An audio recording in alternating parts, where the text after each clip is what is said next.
Hi dudes, I'm Dr. Suresh Sitharam from Coimbatore கோவிலிருந்து உங்க சுரேஷ் பேசுறேன். இந்த வீடியோல நம்ம என்ன பார்க்க போறோம் அப்படின்னா ரொம்ப இன்ட்ரெஸ்டிங்கான விஷயம். ஆனா ரொம்ப படுத்துறீங்க எல்லாரும் எனக்கு. என்கிட்ட நிறைய பேர் ஃபோன் பண்ணி கேக்குறீங்க. மேத்ஸ் இல்லாம ஒரு இன்ஜினியரிங் பண்ணனும் சார். இதுல ரொம்ப மேத்ஸ் டஃப்பா இருக்காமே. இல்ல ட்ரிபிள் படிச்சா மேத்ஸ் அதிகமா வரும். ஈஸியில கணக்கு போட்டே செத்து போணும் அப்படிங்கறான். மேத்ஸ் எல்லாம் ஈஸியா படிச்சிட்டு வர மாதிரி ஒரு கோர்ஸ் இருக்குன்னு சொல்றாங்க சார். ஏடிஎஸ் கம்ப்யூட்டர் சயின்ஸ் போனா மேத்ஸே இல்ல. இது எப்படி இருக்கு அப்படினு கேட்டிங்கனா இந்த பாத்தீங்கன்னா கருப்பா இருக்கறவங்க போய் சொல்லுவாங்க, கலரா இருக்கறவங்க போய் சொல்ல மாட்டாங்கற மாதிரி இருக்குது. நல்லா புரிஞ்சுக்கங்க. இன்ஜினியரிங் குள்ள அடிப்படையா உள்ள வரணும்னாலே மேத்ஸ், பிசிக்ஸ், கெமிஸ்ட்ரி இத மூணு தான் கட் ஆஃப்க்கே கால்குலேட் பண்றாங்க. அதுல மேத்ஸ்க்கு தான் அதிக வெயிட்டேஜ் கொடுக்குறாங்க. இது எல்லாருக்கும் தெரியும். இதான் உண்மை. இது இங்கன்னு கிடையாது, எல்லா ஊர்லயும். ஒரு சயின்ஸ் இன்ஜினியரிங்கா மாறணும் அப்படின்னா மேத்ஸ் வேணும். அடிப்படையா மேத்ஸ் அப்படிங்கறதா இருந்தாதான் உங்களுக்கு creativity, imagination, thinking level, decision making இதெல்லாமே வரும். அப்படி அதுலயே நான் சரியா இல்ல, நான் பயங்கரமா மேத்ஸ் இல்லாத ஒரு இன்ஜினியரிங் படிக்கணும்னு நினைக்கிறது முதல்ல பெரிய தப்பு. எந்த பிரான்ச்சுக்கு போனாலும் மேத்ஸ் இல்லாம தப்பிக்கவே முடியாதுங்கறத தயவு செய்து நீங்க புரிஞ்சுக்கணும். ஏன்னா இன்ஜினியரிங் உள்ள வந்துட்டீங்கன்னா ஒரு காலேஜ்ல நல்ல சிலபஸ் ஃப்ரேம் பண்ணியிருக்காங்க அப்படின்னா, ஸ்ட்ராங்கான சிலபஸ் இருக்கு அப்படின்னா ஒரு கேண்டிடேட் அடுத்து குறைந்தபட்சம் 5 செமஸ்டர்னாச்சும் மேத்ஸ் படிச்சு தான் ஆகணும். அதுல கட்டாயமா 4 semester maths 1, maths 2, maths 3, maths 4 வச்சிருப்பாங்க.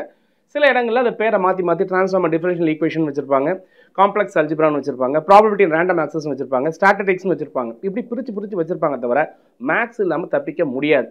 இதை தாண்டி நிறைய பேர் சொல்றாங்க சார், எங்க சீனியர்லாம் சொல்றாங்க சார், அவங்க படிச்சாங்க சார், எங்க பக்கத்துல நான் சொன்னாங்க சார், இதுல போனா மேத்ஸ் கஷ்டம் அப்படின்னா அதை நல்லா புரிஞ்சுக்கணும். என்ன அப்படின்னா இப்போ ஒரு கம்ப்யூட்டர் சென்ட்ரிக் கோர்சஸ் நீங்க படிக்கிறீங்க அப்படின்னா அதுல இந்த அல்காரிதம் பாயிண்ட் ஆஃப் வியூ திங்கிங்கோ, லாஜிக்கல் திங்கிங்கோ இதெல்லாம் இருக்கும். ஒரு அதிகமான ப்ராப்ளம் சால்விங், ஒரு ஒரு ஒரு ஒரு கொஸ்டின் பேப்பர் நீங்க எடுக்கிறீங்க, ஒரு டெஸ்ட் எழுதுறீங்க, இல்ல ஒரு ப்ராஜெக்ட் பண்றீங்க அப்படின்னா ப்ராப்ளமேட்டிக்கா சால்வ் பண்ணக்கூடிய சில விஷயங்கள் குறையலாமே தவிர மேத்ஸ் திங்கிங் இல்லாமல் அதை பண்ணவே முடியாது. ஸோ அந்த மாதிரி நீங்கள் கண்டிப்பாக புரிஞ்சே ஆகணும். அடுத்த கட்டம் இப்போ ஒரு மெக்கானிக்கலாக இருக்கட்டும், இல்லை எலக்ட்ரிக்கலாக இருக்கட்டும், எலக்ட்ரானிக்ஸாக இருக்கட்டும், இங்கெல்லாம் நீங்கள் என்ன பண்ணுவீங்கன்னா ஒரு டிசைன் பண்ணுறீங்க அப்படின்னாலே அந்த டிசைனில் கண்டிப்பாக மேத்தமெட்டிக்ஸ் அப்படிங்கிற ஒரு ஃபார்முலா பேஸ்டான மேத்தமெட்டிக்ஸோ, கொஞ்சம் திங்க் பண்ணி போடக்கூடிய மேத்தமெட்டிக்ஸோ கட்டாயமாக 8th செமஸ்டர் வரைக்கும் மேத்ஸ். ஏன்னா ஒரு ப்ராஜெக்ட் டிசைன், ஒரு ப்ராடக்ட் டிசைன் வரும்போது இந்த மேத்ஸ் கொஞ்சம் இருக்கும். மேத்ஸ் அப்படின்னா நீங்கள் ஃபஸ்ட்டு 4 செமஸ்டர்ஸ் 5 செமஸ்டரில் படிக்கக்கூடிய அந்த மேத்தமெட்டிக்ஸை அப்ளிகேஷன்ஸாக கொண்டு வந்து தான் யூஸ் பண்ணுவீங்களே தவிர அந்த நாலேஜுங்கிறது இங்கே ஈஸியாக ப்ராப்ளம் சால்விங்கிறது ஒரு பெரிய பிரச்சனையே இருக்காது. ஸோ அதனால் இங்கே போனால் மேத்ஸ் கஷ்டம், அங்கே இருந்தால் மேத்ஸ் இல்லை அப்படின்னு நீங்கள் நினைக்கிறது முற்றிலும் தவறு. இங்கே போனால் மேத்ஸ் கஷ்டமாக இருக்குன்னு சொல்கிறாங்க பார்த்தீங்களா, அதுவும் தப்பான ஒரு கைடன்ஸ். இன் ஜென்ரல் மேத்ஸ் இல்லாமல் இன்ஜினியரிங் தப்பிக்க முடியாது. அப்படி மேத்ஸ் படிக்க முடியலன்னு நினைக்கிறவங்க இன்ஜினியரிங் சேரக்கூடாது. இதையும் மீறி நான் இன்ஜினியரிங் சேர்றேன் அப்படின்னா +2 மேத்ஸில் நீ கம்மியான மார்க் எடுத்துருக்கலாம். ஆனால் ஃபியூச்சரில் உனக்கு கிடைக்கக்கூடிய வாத்தியார் நல்ல வாத்தியாராக இருந்தால், ஏன்னா +2 நீங்கள் சம்டைம்ஸ் உங்கள் சிலபஸ் பிடிக்காமல் இருந்திருக்கலாம், மேத்ஸ் எடுத்த வாத்தியாரை பிடிக்காமல் இருந்திருக்கலாம், அந்த கேம்பஸ் பிடிக்காமல் இருந்திருக்கலாம். அதனால கூட நீங்கள் மேத்ஸில் மார்க் கம்மியாக இருக்கலாம். ஏன் என்ன உதாரணமாக எடுத்துக்கங்க, நானுமே மேத்ஸில் ரொம்ப கம்மியான மார்க் தான் எடுத்தேன். இவெல்லாம் இன்ஜினியரிங்கே சேர மாட்டான்னு எங்கள் அம்மா சாமி கோயிலில் போய் நேர்த்திக்கடன் எடுத்தாங்க.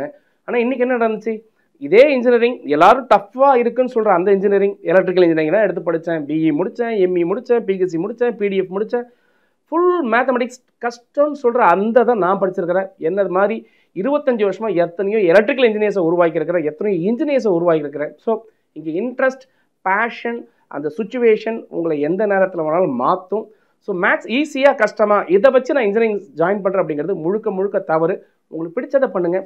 எல்லாத்துலேயுமே மேத்ஸ் இருக்குது, எல்லாத்துலேயும் மேத்ஸ் கம்மியாக இருக்குது. நம்ம எப்படி எடுத்துக்கோங்கிறத பொறுத்து தான். தொடர்ந்து இந்த மாதிரி நிறைய சுவாரஸ்யமான விஷயங்கள், எதெல்லாம் நல்ல பிரான்ச், இந்த கட் ஆஃப் எடுத்தால் என்ன பிரான்ச் எடுக்கலாம், இந்த கட் ஆஃப் எடுத்தால் என்ன பிரான்ச் எடுக்கலாம், கட் ஆஃப் வச்சு நம்ம பிரான்ச் செலக்ட் பண்ணுறதா, என்னோட பேஷனை வச்சு நான் பிரான்ச் செலக்ட் பண்ணுறதா, காலேஜுக்கு ப்ரிஃபரன்ஸ் கொடுக்குறதா, கோர்ஸுக்கு ப்ரிஃபரன்ஸ் கொடுக்குறதா, எந்த சப்ஜெக்ட்டில் எதெல்லாம் படிப்பீங்க, இது எல்லாமே நம்ம டீட்டெயில்டாக பேசுவோம்.